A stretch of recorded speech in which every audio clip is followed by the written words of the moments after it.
Hola, ¿qué tal? Bienvenidos a un episodio más de Ajá. Vamos a empezar este episodio con una pequeña serie que hemos creado para ustedes. Hemos hablado de salud, pero pocas veces nos ponemos a pensar que las relaciones son parte fundamental de sentirnos sanos y plenos. Y vamos a hablar de relaciones, pero no de la manera tradicional.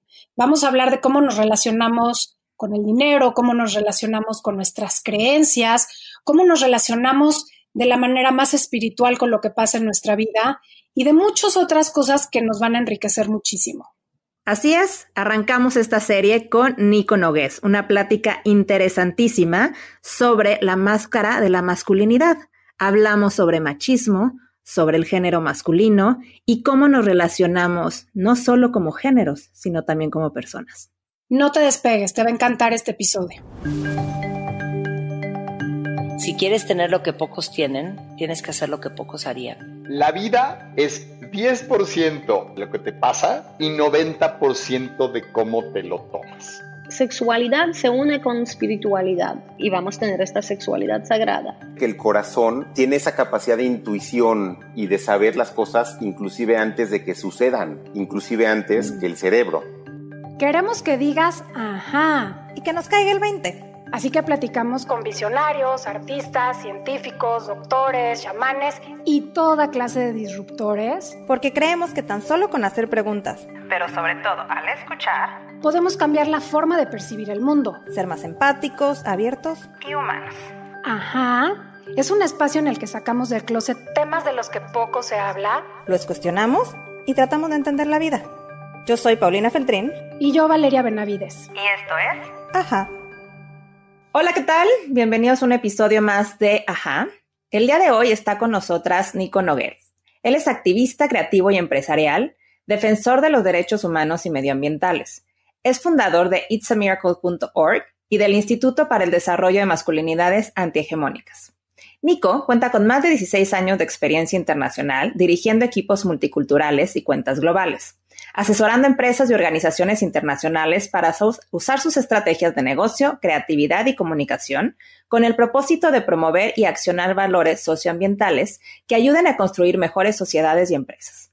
Ha participado como conferencista internacional en multitud de foros y eventos alrededor del mundo, destacando especialmente su participación como uno de los 6 activistas elegidos a nivel mundial por el gobierno de Francia como parte del programa PIPA de Personalidades del Futuro, para participar en la cumbre sobre jornadas de activismo por la igualdad y los derechos de las mujeres.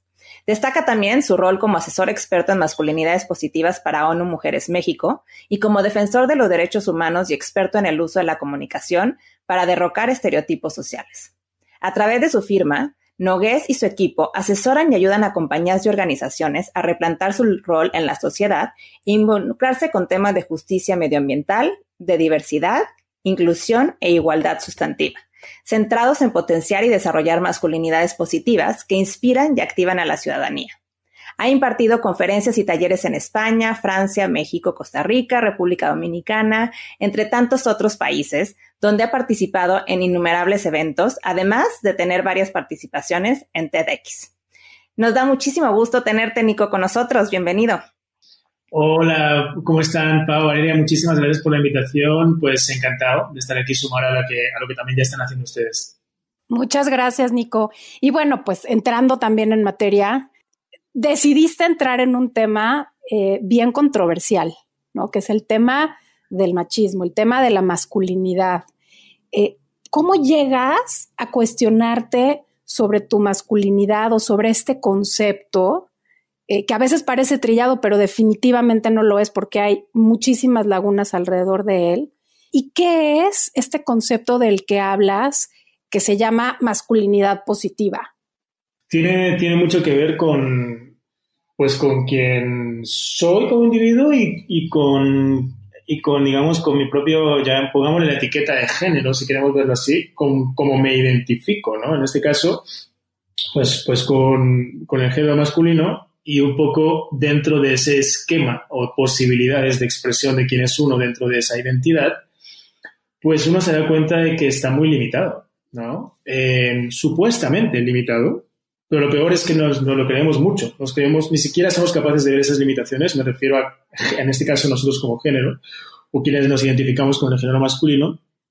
Y cuando empiezas a observar esas limitaciones, es como si estuvieses dentro de una caja bastante nociva, una caja muy cerrada, muy hermética, donde pareciese que solo puedes aspirar o solo puedes accionar unas determinadas cualidades, atributos y posibilidades, porque si te sales de ahí, pues eso ya está fuera de lo que se supone que tiene que ser un hombre.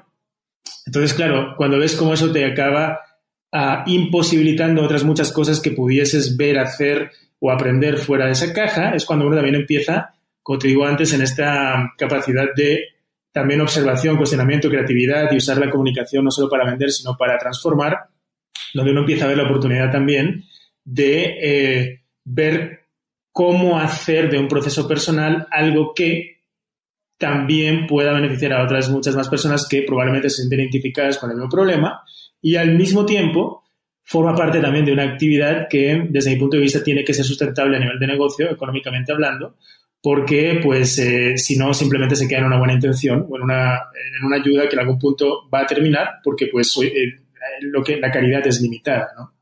Entonces son varios componentes que van desde esta observación de las limitaciones de una persona, en este caso mi persona y muchas más, en este caso muchas personas más de mi género, que abre la posibilidad de empezar a transformar esa masculinidad tóxica.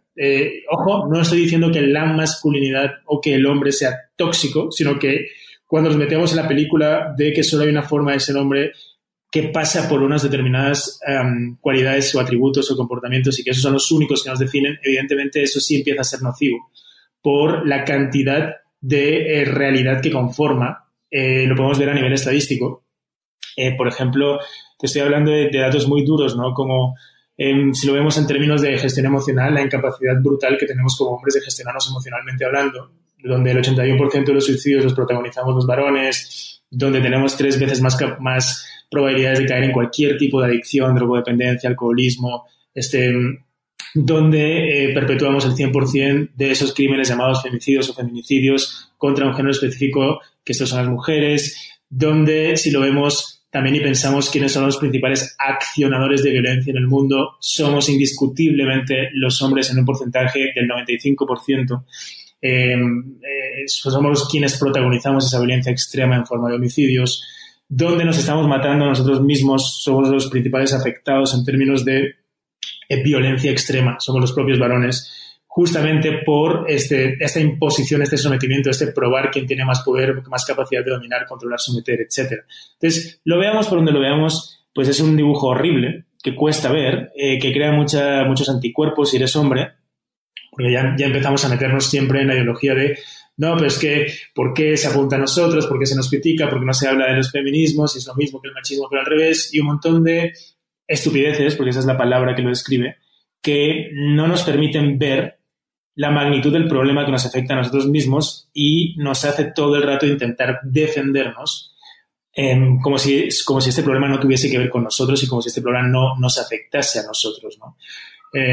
Llegando a omnibularnos, a cegarnos y a simplemente a poner un velo donde parece que somos las víctimas y donde parece que ahora la mitad de la población, entiendes, las mujeres, pues quieren dominar el mundo y quieren acabar con nosotros, ¿no? Es un poquito toda esta fantasía de guerra que te digo, viene desde miles de años atrás. Estamos hablando desde 6.000 años atrás y esto tiene un nombre y esto simplemente se le llama la mente patriarcal y es esta idea donde desde hace miles de años, 6.000 más o menos, básicamente esta mentalidad empezó a gestarse cuando en ese momento, 6.000 años atrás, no hoy en día, siglo XXI, sí había una crisis de supervivencia, sí había que salir de un nomadismo, de unas situaciones muy duras a nivel planetario, a nivel de sociedades, a nivel de alimentación, a nivel ni siquiera de economía, sino de subsistencia, donde algunas poblaciones bien arcaicas, en este caso indoeuropeas, pues tuvieron que empezar a salir, a guerrear, a depredar, porque era la única forma de poder subsistir en ese momento.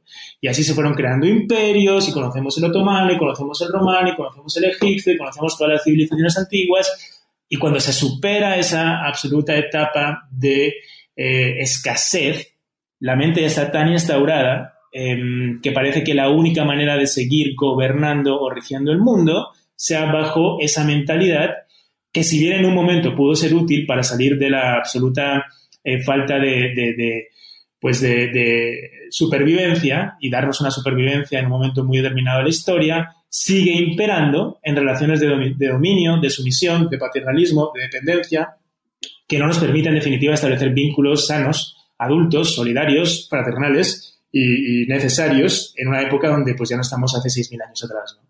Entonces, son muchas cosas bastante complejas y también pues a las cuales son difíciles de comulgar con la mayoría o con una gran parte de la población masculina, porque pues tampoco hay unas, no sé si llamarle ganas, pero no hay como un punto de partida de diálogo, sino un punto de partida, como te digo, de supervivencia, de guerrear, de defendernos, de seguir bajo esta mentalidad que se quedó tan instaurada que no somos capaces ni de darnos cuenta de que ya es un momento necesario de empezar a cuestionarnos otro tipo de actitudes a partir de las actitudes nocivas que seguimos manteniendo desde hace 6.000 años. Súper interesante lo que dices, Nico, porque me lleva a pensar cómo todas las características propias de la masculinidad que nos hemos ido cultivando por estos 6.000 años que mencionas, adulan ciertos aspectos que el día de hoy no son tan vigentes, ¿no? Y que muchas veces no nos damos cuenta que en este machismo también están ocultas muchísimas emociones que a los hombres no se les permite. Entonces pareciera que en lugar de protegernos estos sentidos de masculinidad machista, realmente también están restringiendo a los hombres, ¿no?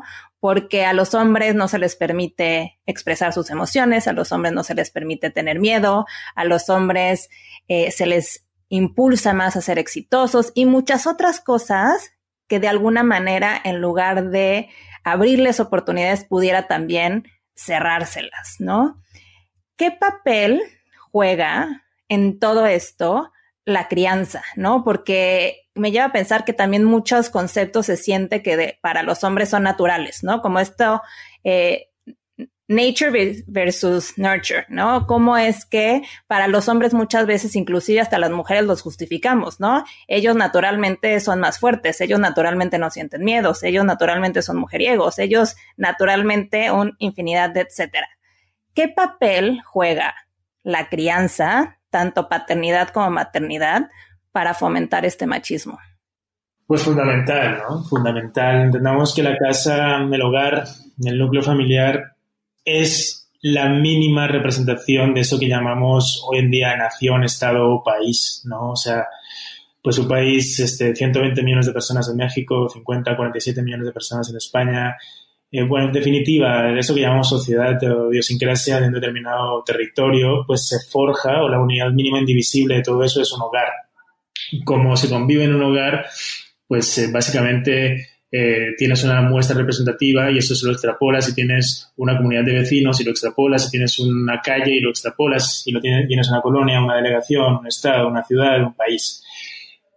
Si los hogares fuesen efectivamente hogares que promueven la inclusión, la igualdad, la diversidad, o conceptos que están tan de moda abogar hoy en día, pues si eso fuese así realmente, tendríamos la sociedad perfecta y no habría ningún tipo de discriminación, ¿no? Y solo hace falta echar un vistazo a la realidad para darnos cuenta de que estamos lejos de ese lugar, ¿no? Entonces, ¿qué significa? Que probablemente, y lo vemos en estadísticas y lo vemos en la realidad, pues los hogares probablemente son de los núcleos más discriminatorios, menos diversos y menos equitativos e igualitarios. Y ahí empieza la problemática, ¿no? Si nos vamos, por ejemplo, a estadísticas interesantes de México, se estima que hoy en día en el 40% de los hogares la figura paterna es totalmente ausente. Es decir, no está, no hay un padre, no hay una figura paterna, no hay una figura, no hay un rol en este caso que pues enseña al hijo, en este caso, si queremos verlo así, lo que tiene que ver con los límites, con la autoridad, o como sea que se repartan los roles en un núcleo, en este caso más tradicional de familia, pues no está esa parte. ¿Qué ocurre? Hay otra parte que se sobrecarga de trabajo, sobrecarga de roles, sobrecarga de responsabilidades, que probablemente pues también muchas veces pues como padres y madres no se sabe cómo hacerle, cómo educar, que probablemente también tenga sus propios problemas, traumas con su padre, con su madre, con sus hermanos, con sus hermanas, con ella misma, esa persona. Y así vemos hogares totalmente desestructurados donde no hay un ejercicio mínimo de democracia. Son lugares bien autoritarios y nos encantaría pensar que las familias somos unidas, que la familia es lo primero y todos estos discursos con los que se nos llenan la boca, pero pues todas las familias son prácticamente imperfectas.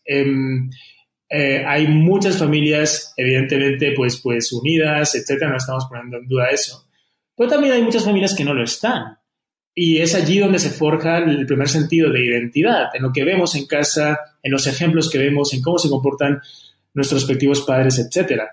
La ausencia emocional, la ausencia sentimental, la ausencia de cariño, en este caso de la figura paterna, del encarnar las paternidades, pues es algo que marca y marca mucho, tanto a niños como a niñas, ¿no? Esos referentes que pueden estar más o que definitivamente no están del todo, pues efectivamente van forjando unos caracteres, unas personalidades, unas maneras de interactuar que acaban saliendo a la luz cuando ya empezamos o se refuerza en el colegio, con los referentes que vemos hoy en día, con absoluta intromisión de la tecnología en nuestras vidas, en cómo moldea eso la publicidad.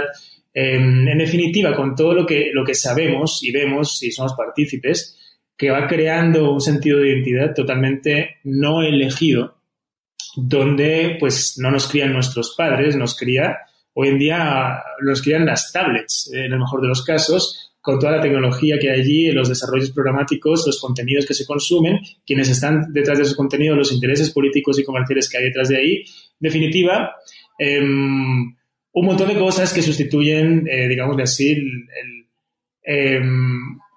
lo que en principio tendría que ser una construcción de la personalidad más elegida, o más diversa, o más igualitaria, o con unos valores pues más incluyentes, si queremos verlo desde ese punto de vista, pero que no somos capaces aún de darnos cuenta de que no los estamos decidiendo. Probablemente no los hemos decidido nunca, pero hoy en día menos aún por toda esta avalancha de referentes y por toda esta intromisión tecnológica y por toda esta batalla en la que estamos inmersos como sociedades también, esta guerra absurda de sexos, de géneros y todo lo que conlleva, ¿no?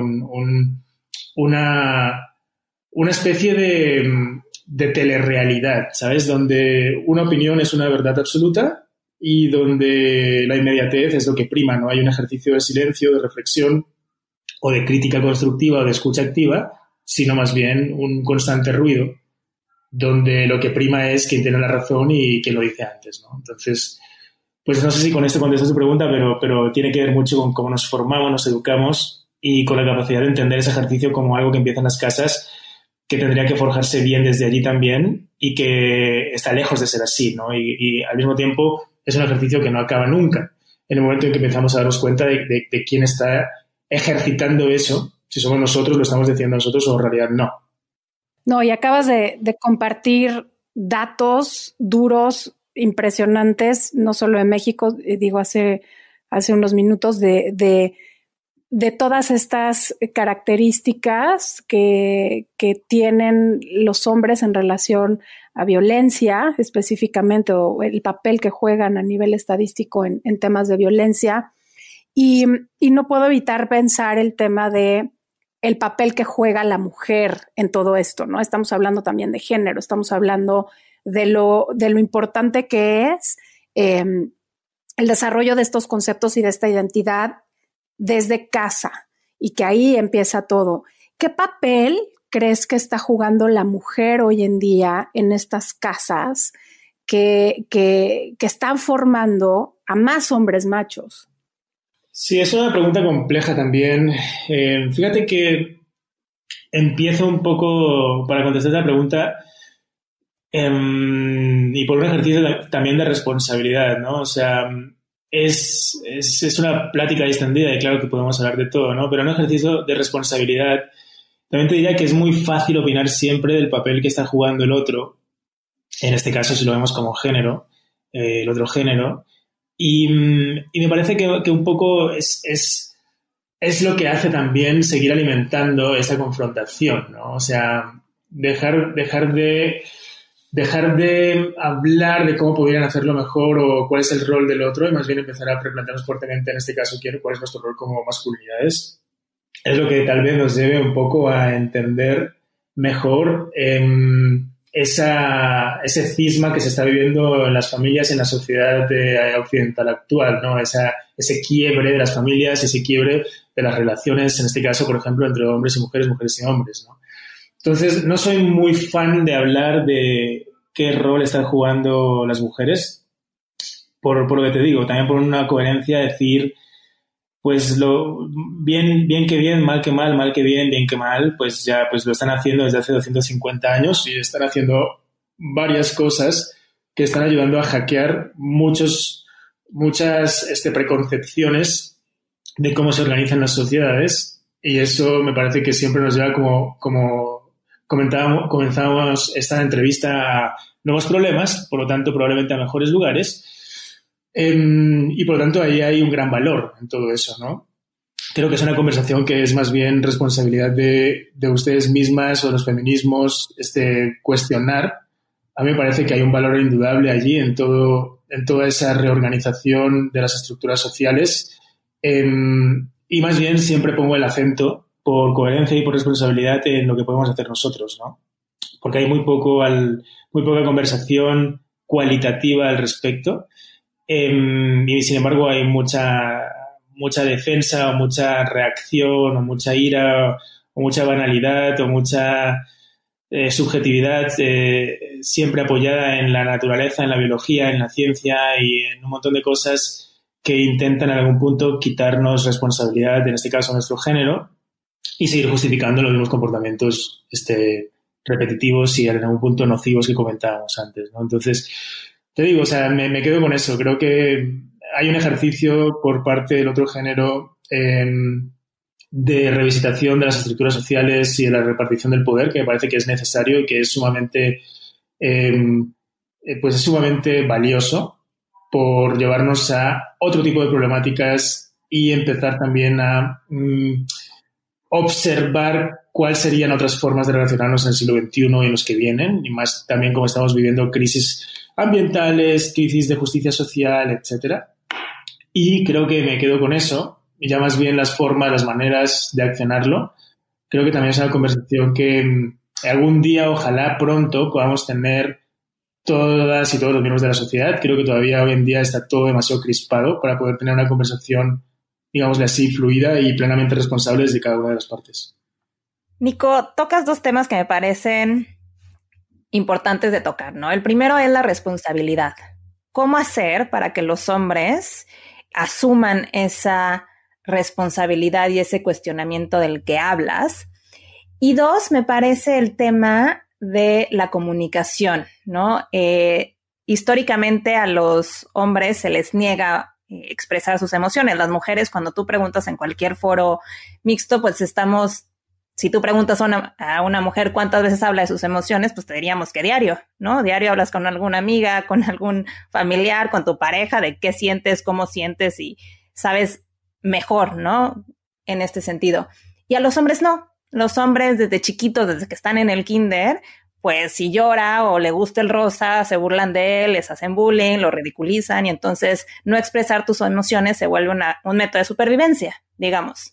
Cuéntanos cómo funcionan tus círculos de hombres. ¿Ayuda en esta responsabilidad y en este manejo emocional? Sí.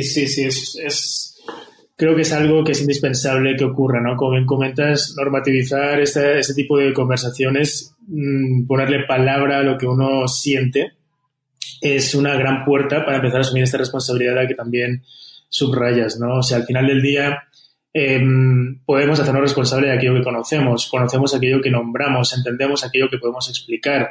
Es una cadena infinita de conexiones, llamémosle así, que van desde poder expresar lo que nos sucede para poder entendernos mejor, para podernos hacernos responsables de nuestras propias acciones, que tienen que ver mucho con cómo nos expresamos y con lo que estamos sintiendo y somos capaces o no de expresar.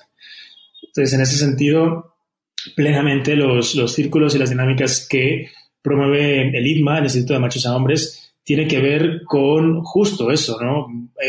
Una apertura emocional donde el precepto y la premisa básica es que tenemos que hacernos totalmente responsable de quienes somos. Eso pasa por una observación, un entendimiento de quienes somos. Eso pasa por una apertura emocional, por una gestión de esas emociones para poder también empezar a gestionarlas en forma de sentimientos que nos lleven a otro tipo de actitudes, otro tipo de conversaciones, otro tipo de acciones y, en definitiva, darnos cuenta de cuál es nuestra responsabilidad, ¿no? Y ahí hay un término también muy importante que tiene que ver con, justamente, somos responsables de muchísimas cosas, pero no enteramente de toda la problemática, ¿no? Somos corresponsables de lo que está sucediendo, ¿no?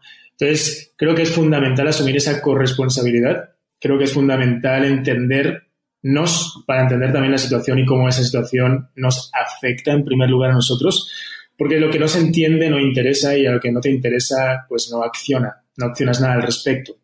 Entonces, es súper importante para nosotros como instituto. Lo vemos en 3 grandes partes de una estrategia de transformación de hábitos o de conductas que tiene que ver primero con una toma de contacto de la problemática. Y para que haya una toma de contacto tiene que haber un entendimiento de uno mismo, como comentábamos antes, a partir de esta gestión de la emocionalidad, de este saber expresarla, saber observarse y saber cuestionarse, saber cómo esos cuestionamientos de esas actitudes nos ayudan a entender cómo nos afectan esas actitudes, nos ayudan a tomar contacto con ese problema. Esa es la primera gran parte, tomar contacto, entender que ese problema llamado machismo, cultura machista, ideología machista, nos afecta en primer lugar a nosotros mismos. A partir de ahí, cuando tú entiendes algo y entiendes cómo eso te afecta, te abres a la posibilidad de transformar esos hábitos que perpetúan esa problemática que te afecta. Entonces, es muy interesante porque naturalmente hay una apertura hacia ese segundo eje de trabajo, que es la transformación de hábitos. Y a partir de ahí, y nos queda muchísimo trabajo para llegar hasta allí, hay una toma de conciencia. Una toma de conciencia donde ya no tienes que estar pensando constantemente cómo comportarte, qué hacer, qué decir, sino que en algún punto lo asimilas, lo integras. Hay realmente una toma de conciencia donde pues esa transformación ha sedimentado en alguna de esas áreas de tu vida o partes de quién eres. Hay otras muchas donde vamos a seguir teniendo que trabajar. Lo que comentábamos antes es un trabajo interminable, pero definitivamente ya no hay un proceso tan mecánico de esfuerzo constante y diario, sino que ya se empieza a observar una transformación auténtica de ciertos aspectos, de ciertas conductas de ese individuo, de esa persona, ¿no? Entonces, es bien interesante, ¿no? A nivel holístico, esta estrategia que parte desde lo individual al trabajo colectivo, en este caso de quienes somos como partícipes pues de nuestro género. Nico, hablas de esta necesidad, ¿no?, de muchos hombres de romper con estos patrones. Y me gustaría entender un poquito más cuáles son estas necesidades que has identificado que existen en estos hombres que están buscando cambiar, que están buscando, como dices, identificarse con esta problemática y cambiar estos hábitos y subirse a esta estrategia que más allá de una estrategia que parece con estos pasos 1, 2, 3, tiene que ver con una real transformación y muy profunda. ¿Qué tienen en común estos hombres con los que has trabajado en empresas, en los círculos? ¿Cuál es esta necesidad? Porque es muy interesante identificar que hay una necesidad de parte del género para cambiar, para evolucionar y para transformarse.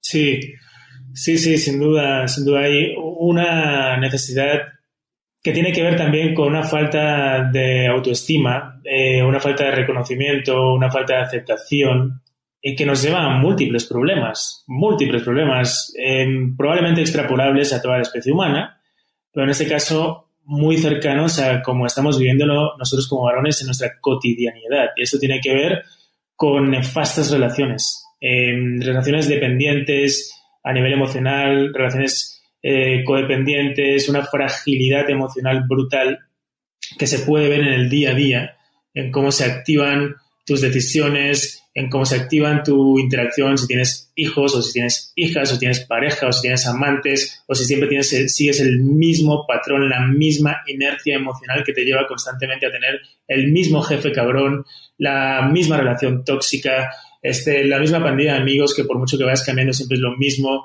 el mismo tipo de situaciones.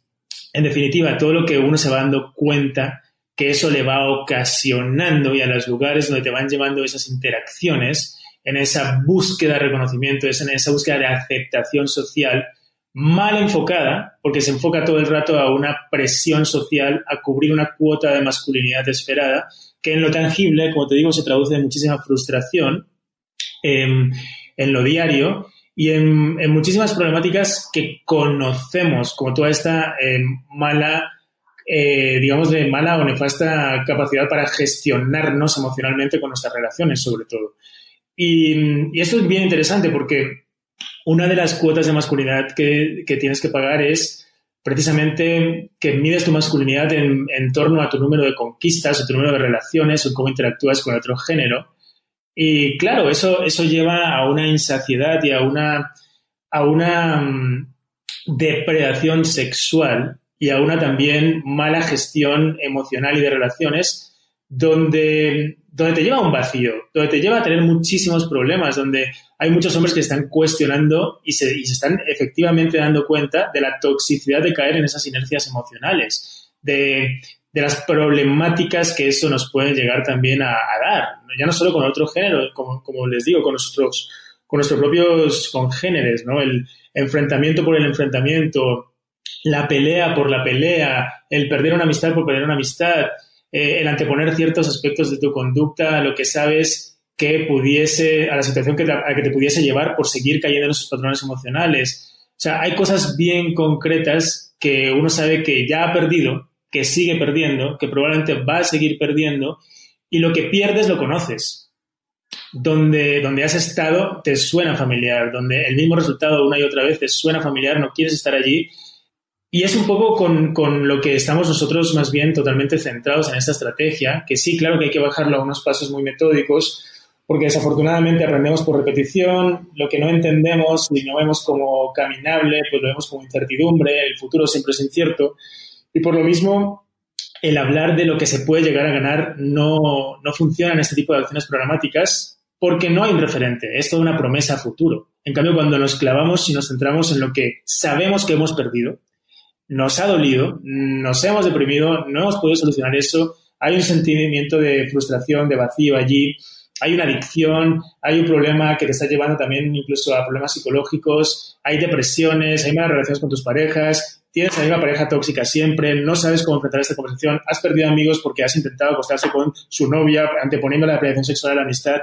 Un montón de historias cotidianas que tienen que ver todo el rato con el mismo patrón arquetípico de esta caja que comentábamos antes de masculinidad cerrada, que nos lleva a un montón de problemas cotidianos que no sabemos cómo resolver, que ya conocemos, que ya sabemos cómo nos duelen, que no sabemos gestionar y que definitivamente no sabemos cómo afrontar por no haberse habilitado o por no tener espacios habilitados para poder tratar estos temas, ¿no? Y ahora cada vez más hay una mayor apertura a juntarnos, hay metodologías, hay tratamientos, digámosle así, de contención, como los círculos, donde efectivamente puedes explorar tu trabajo individual, pero puedes compartirlo y puedes aprender de otros sin ningún pudor, con toda la apertura del mundo y sin la etiqueta de que eso es demasiado emocional o eso no es de hombres o sin la etiqueta esta de género absurda que se pone cuando pues me estás compartiendo cosas de las que se supone que un hombre no debería compartir, ¿no? Entonces, son varias cosas que parten de lo conocido, de lo que conocemos, de las problemáticas comunes que se siguen repitiendo una y otra vez, que no sabemos cómo transformar y que en algún punto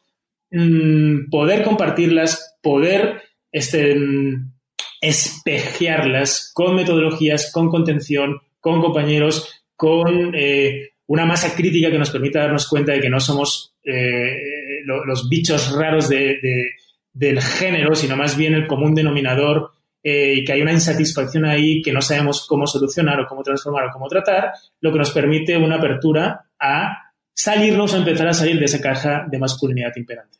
Al principio de esta conversación hablábamos de cómo está todo tu método muy basado en temas científicos, ¿no? Y ahora que estás comentando de estas cajas de masculinidad o estas máscaras que les ponemos al género, hablas también como de neuroplasticidad y me imagino que hay muchísima resistencia, ¿no? Que es muy difícil provocar este cambio y que también debe haber muchísima crítica, ¿no?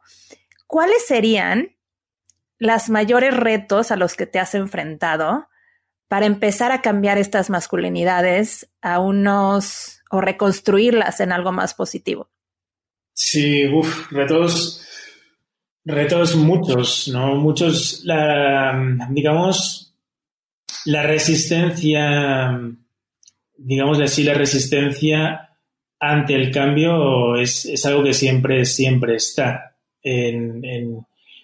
no solo como género, ¿no? Como comentábamos, como especie y como personas y como individuos. Y también justamente esta resistencia en algún punto hace más retador llevar esta transformación a niveles más mainstreams de la sociedad o de nuestro género en ese sentido, ¿no? Al mismo tiempo también es muy curioso y muy interesante que esa resistencia genera o alimenta también un impulso por toda esa masa crítica que se resiste a este cambio y que, como comentábamos, en esta conversación donde una opinión es una verdad absoluta y donde todo el mundo nos creemos con derecho a opinar de todo, aunque no tengamos ni la más remota idea de qué estamos hablando, pues eso alimenta también o permite empezar a visibilizar este tipo de temas y, mal que bien, pues los pone encima de la mesa y abre la posibilidad incómoda pero necesaria de empezar a cuestionarnos y empezar también en algún punto a llevarlos a estas dimensiones más mainstream, ¿no? Yo diría que ese es uno de los principales retos, esta resistencia, esta ceguera en la que estamos inmersos como género, a nivel, digámosle, a nivel de masa crítica, del hombre masa, de la turba inconsciente que no acabamos, y me quiero escapar de allí, pues porque estás ya trabajando, te das cuenta de varias cosas, pero hay otras que probablemente no se acaban de entender desde este cuestionamiento necesario y sano que en este caso tenemos como género, ¿no? Y luego también, si lo llevamos a la practicidad, pues como también apuntaba antes, esto tiene que verse como un movimiento que no puede estar ajeno a estamentos empresariales, ni gubernamentales, ni organizacionales de la sociedad. O sea, sería muy naif y absolutamente impensable pensar que solo por el esfuerzo individual vamos a llegar a algún punto como sociedad si esto no tiene un apalancamiento estructural, económico, de políticas tanto públicas como corporativas. Y es allí donde nosotros como instituto estamos bien clavados, ¿no? En darle todo esto una palanca de impulso económico y de inversión que pasa por una responsabilidad de las compañías con las que estamos trabajando y de las secretarías a las que también estamos llegando, para dejar de pasar de discursos demagógicos de diversidad, de igualdad e inclusión y empezar a sostener esos discursos con inversiones que permitan que efectivamente se accionen espacios públicos donde nosotros como hombres nos involucremos en la seguridad de esos espacios públicos. No estoy hablando a ejército y a policía, sino más bien a la ciudadanía, a la sociedad civil, en una transformación cultural, en este caso de una mitad importante de la población, los varones,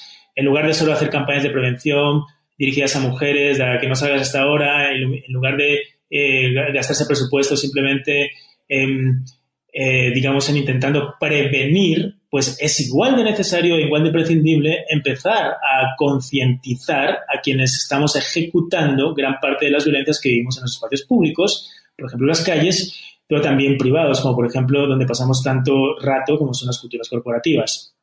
Entonces, son varios factores a tener en cuenta allí y ese factor también es muy importante. Es uno de los retos mayores que hay. En este sentido, pues justamente crear esta infraestructura de cuidado, así le llamamos nosotros, infraestructura del cuidado, que pasa por trabajar con los varones a nivel institucional, público y privado. Y eso pasa por invertir en eso, obviamente. Está súper interesante porque es un movimiento en todos los ámbitos en los que nos relacionamos.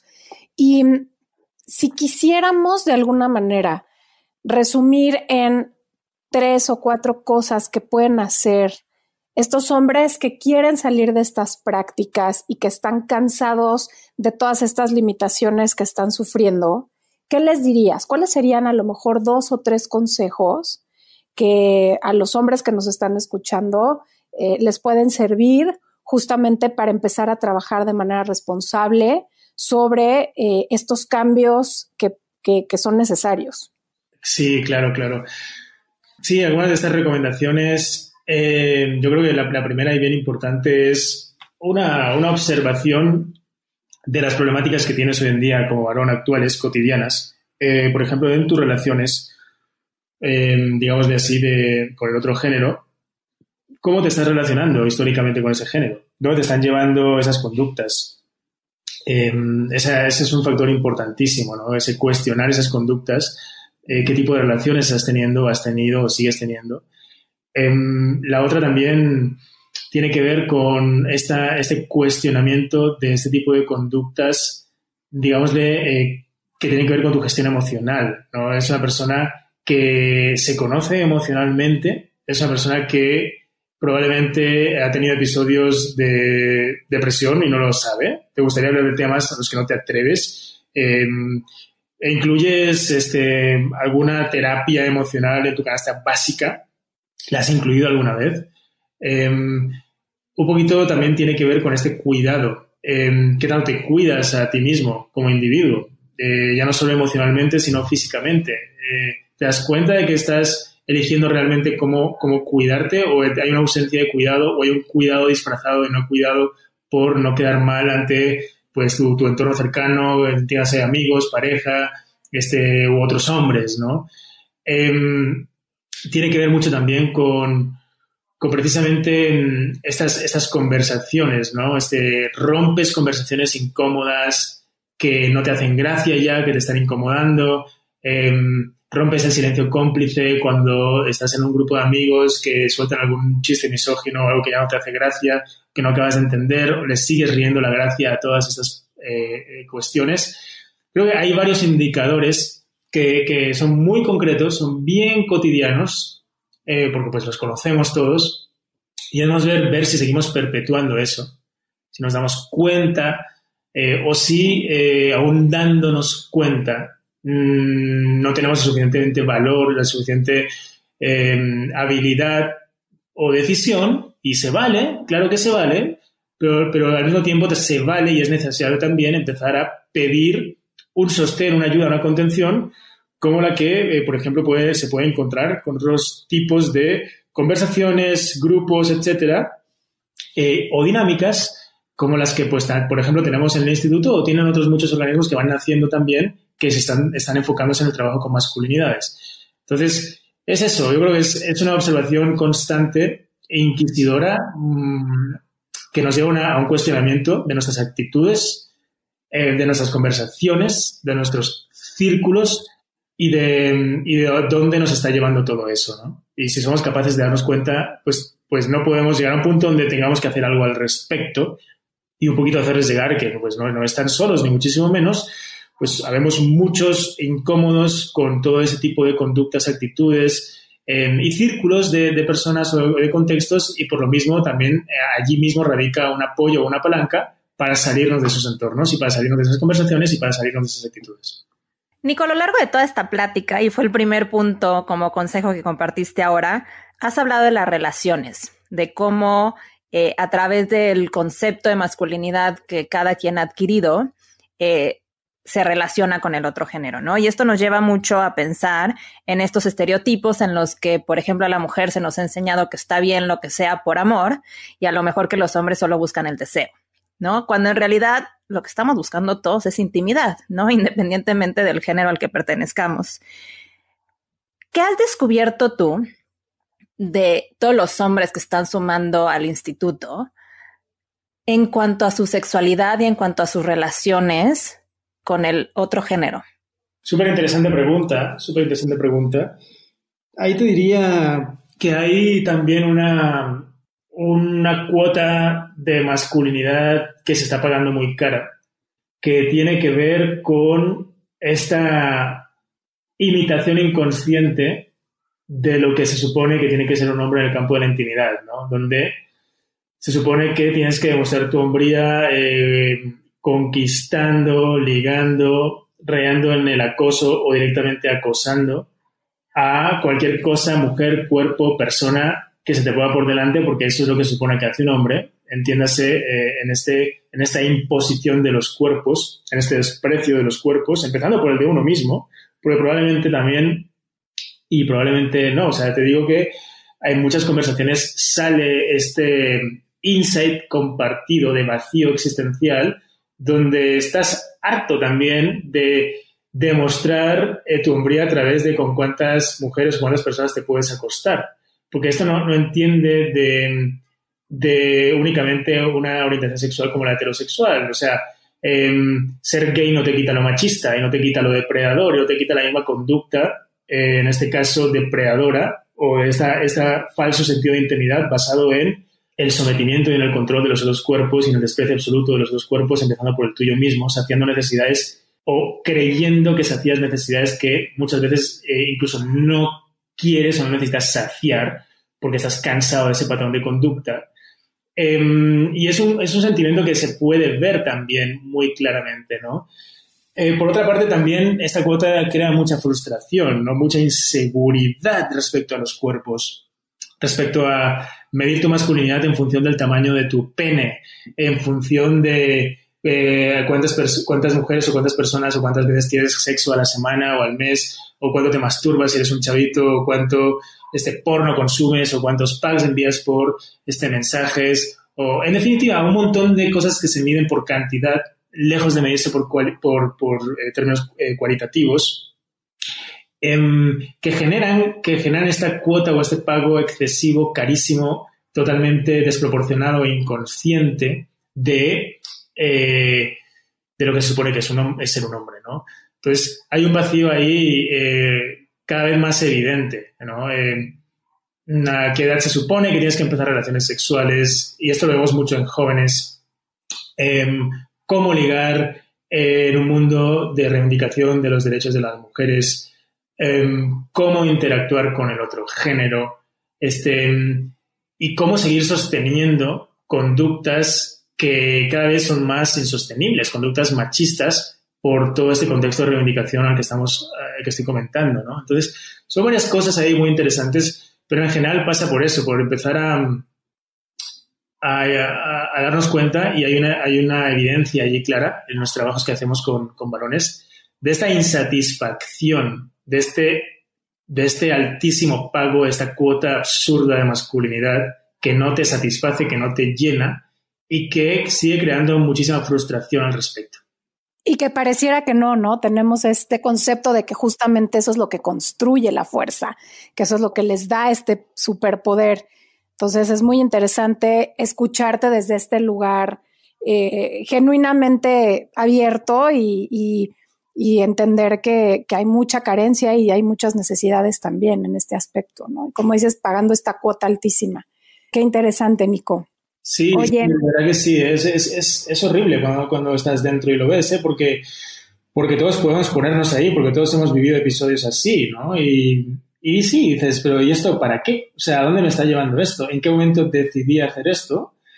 Y sobre todo, ¿por qué sigo repitiendo esto si sé que no me sienta bien, si sé que no me está llevando a ningún lugar?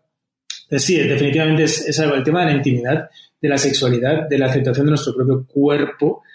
Fíjate que es un tema que pareciese que está muy asociado desde ese estereotipo de la emocionalidad, y parece que solo las mujeres son las insatisfechas con su cuerpo, pareciese que por ejemplo, problemáticas gravísimas como la anorexia y la bulimia solo afectan mayoritariamente a la población femenina, y a la masculina es ajena a todo eso. Y no, o sea, hay una gran insatisfacción masculina por cómo se ven, por cómo lucen, por esta cuota absurda, y es un problema que afecta, que es totalmente transversal a los géneros, pero que recién se empieza a hablar o a evidenciar porque, bueno, por fin ya hay una especie de apertura a hablar de estos temas tan necesarios también desde esta cuota de masculinidad. Nico, esto me lleva a un tema que tocaste brevemente al principio, que es la salud mental y cómo es que los hombres víctimas, por no encontrar otra palabra, de estas masculinidades negativas, están pagando las cuotas más altas de violencia y de suicidios. Hemos hablado mucho de pérdidas en todo este tema y las cuotas que se tienen que pagar como géneros, y yo creo que como ambos géneros, no es una cuestión únicamente del género masculino. ¿Qué ganan los hombres que se suman al instituto o que empiezan a cuestionarse y empiezan a abrazar estos nuevos modelos de masculinidad? Pues se ganan, fíjate que paradójicamente se gana todo aquello que se nos ha dicho desde la masculinidad hegemónica que tenemos por sentado por ser hombres. O sea, por ejemplo, te estoy hablando de la confianza, te estoy hablando de la capacidad de decisión, te estoy hablando de la verdadera fuerza, de la verdadera valentía, de la capacidad de gestionarte, de controlar tus emociones, quién eres. Se gana todo eso que se supone que tienes dado si eres hombre, que finalmente solo son palabras, adjetivos, cualidades vacías de significado, porque en ningún momento decidimos otorgar esos significados, sino imitar el significado que se le está dando desde la masculinidad hegemónica. Y cuando empezamos a observar todo eso y a resignificarlo, entendiendo, por ejemplo, atributos y cualidades como la fuerza, ¿no? Que la fuerza no es una cualidad únicamente física, que tiene que ver con tu masa muscular, con la capacidad de liarte a madrazos o de imponer tus decisiones con quien tienes delante, que no está ligada ni muchísimo menos exclusivamente a la violencia, a la agresión, al sometimiento, etcétera. Y empezamos a resignificar y a descubrir otros aspectos donde la fortaleza, la fuerza, por ejemplo, la valentía, tienen que ver con capacidades de autoconocimiento, de dominio personal, de gestión de las emociones y de no quebrarse ante momentos durísimos también que todas y todos tenemos, que estamos lejos de ser másters o conocedores de eso y, por lo tanto, de realmente ser fuertes y ser justo eso, conocedores de nuestra capacidad de gestión ante las adversidades, ¿no? Entonces, creo que ganamos todo eso realmente, todo eso que se nos ha prometido, que se nos promete desde la visión más imperante de la masculinidad, que solo es un discurso vacío de esto es ser un hombre y esto es ser un macho y esto lo tienes dado y eso es lo que tienes que aspirar a toda costa, con una conciencia absoluta y con una incapacidad absoluta de decisión respecto a cómo darle significado a esas cualidades. Y eso es precisamente lo que ganamos cuando justo empezamos a incomodarnos, empezamos a cuestionarnos, empezamos a observarnos y empezamos a transformarnos llenando de significado ese tipo de cualidades o objetivos. Nico, creo que ha sido una plática increíble. Podríamos estar aquí horas y horas platicando, pero me encantaría que nos ayudaras a entender cómo es que le damos fuerza a todas esas cualidades masculinas que están consideradas como débiles. ¿Cómo le damos fuerza? Sí, pues reconociéndolas en primer lugar, ¿no? Reconociéndolas en primer lugar, ¿no? No se puede tomar en serio, no se puede tomar en consideración, no se puede ni siquiera reconocer algo que existe si no lo tomas en cuenta, si no lo consideras, si no lo ves. Entonces, creo que lo primero es realmente verlas, considerarlas y entenderlas como grandes oportunidades de transformación de quienes somos, ¿no? Entonces, yo te diría para no extenderme demasiado en este ejercicio de respuesta, es eso, es empezar a considerarlas fuertemente como posibilidades de llevarnos o de resignificar eso que aún seguimos pensando que es ser un hombre. Y antes de terminar, nos gustaría preguntarte si nos puedes compartir algún aha moment, algún momento de descubrimiento, algún momento en el que hayas conectado con este aprendizaje y que nos puedas dejar para esta conversación. El más reciente, creo que esta última respuesta, ¿sabes? Sí, algo que creo que es fundamental es sobre ciertas cosas que vamos sedimentando, en este caso, que voy sedimentando, y que uno empieza a entender que eso es conveniente verlo así porque te ayuda o te lleva a mejores lugares. Hay otras que simplemente pues aparecen y te llevan a un entendimiento mejor, ¿no? Esto de que ganamos nosotros, pues es un aha moment, ¿no? de esta misma respuesta última, no lo había verbalizado así, y al escucharme verbalizándolo así me parece que hace aún más sentido y que ayuda a entenderlo de una forma distinta a como lo suelo expresar, ¿no? O sea, ese sería uno, el más reciente, ¿no?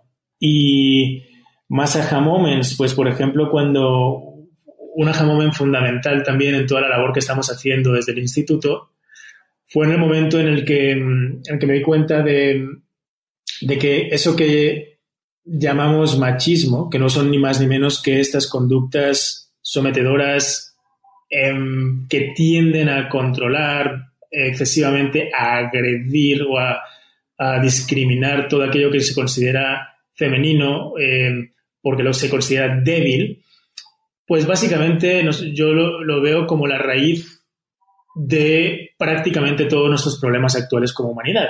Y esto parece una exageración, pero no lo es en absoluto cuando empezamos a entender que eso que llamamos crisis climática o eso que llamamos crisis de justicia social, pues en la raíz de ambas crisis está este sometimiento o esta mirada excesivamente androcentrista del mundo, donde en el centro de esa visión de cómo se tiene que ordenar el mundo nos hemos puesto los hombres. Yo siempre digo que la historia no lo cuentan los vencedores. La historia de la humanidad la hemos contado los hombres. O sea, eso de la historia la cuentan los vencedores, sí, pero ¿quiénes han sido los vencedores siempre? Vamos un paso antes. La historia la hemos contado los hombres. Es una visión eminentemente androcentrista del universo y del mundo. Entonces, en esa visión hemos construido paradigmas sobre los cuales se rige cualquier sociedad actual. Llámale economía, llámale religión, llámale educación y llámale política, los 4 grandes paradigmas sobre los que cualquier sociedad se establece. Cada uno de esos paradigmas todavía hoy tiene una visión eminentemente masculina. Entonces, claro, las lógicas, los sistemas, los métodos, las economías, los sistemas educativos, las creencias, ve bajando ahí, ya esto da para 10 podcasts, al final del día todo lo que hemos bajado allí y cómo hemos organizado el mundo y cómo nos relacionamos con el mundo, ya no solo con las otras personas, sino con las otras especies, con el propio planeta, pues es una visión eminentemente masculina que sigue construyéndose bajo esta mente patriarcal con la que iniciamos esta conversación al principio, ¿no? De someter, de controlar y este exceso de fuerza mal enfocada que nos lleva a la agresión, a la violencia y a la imposición hacia lo que nos rodea, ¿no? Entonces, ese fue otro aha muy, muy importante porque al final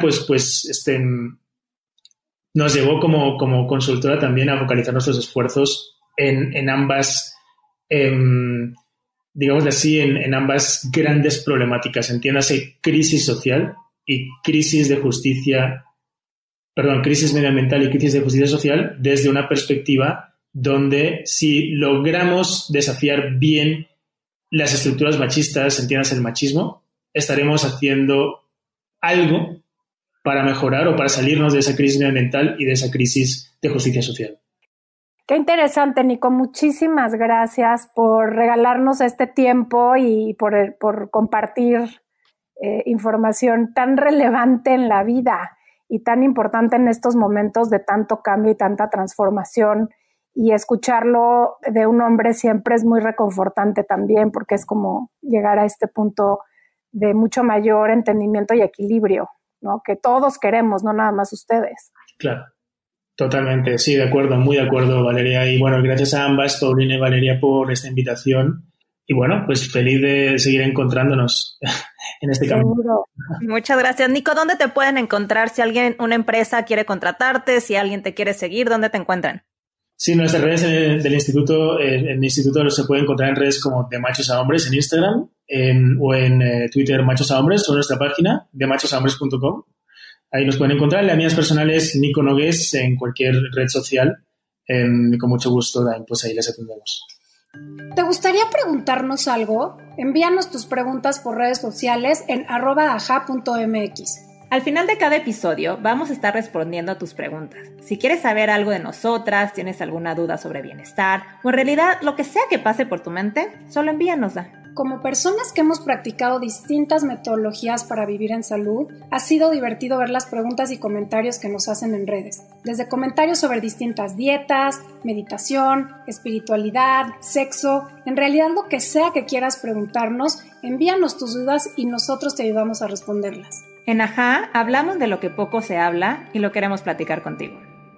Y pues bueno, la pregunta del día de hoy es para Pau. Nos escribió Mónica y nos pregunta, ¿cuál es la creencia que más te ha cambiado tu visión de la vida, Pau? ¡Auch! Está difícil esa. A ver, ¿cuál es la visión? Yo creo que hay un par, porque creo que los que nos escuchan saben que me encanta estarme cuestionando, pero creo que la que más me cambió es que todos tenemos dentro de nosotros el poder de sanar y el poder de cambiar. Creo que haber descubierto que tenemos la mejor farmacia dentro de nosotros y que nuestro cuerpo siempre está de nuestro lado, pero tenemos que ayudarlo. Híjoles, yo creo que ha sido parte fundamental, no solo de mi sanación física, ¿no? Pero también de mi sanación en cuanto a relaciones, a mi manera de ver la vida, de cómo la edad no nos limita, nuestro género no nos limita. Realmente los únicos que nos podemos poner, pues, estos techos somos nosotros, porque al final del día todo está diseñado para que nosotros podamos ser los mayores maestros de nuestra vida. Y creo que saber que mi cuerpo y mi alma y mi mente siempre están trabajando a mi favor fue un gran aprendizaje y totalmente un cambio de creencias. Yo no era así. Qué padre darse cuenta del gran poder que tenemos y reconocerlo, ¿no? Totalmente. Sí, nos empodera por el 100%. Y bueno, si te gustó este episodio, compártelo, califícanos y ayúdanos a llegar a más personas. Así es, nos encuentras en redes como @aja.mx. Yo soy Paulina Feltrín. Y yo, Valeria Benavides. Y esto es Ajá.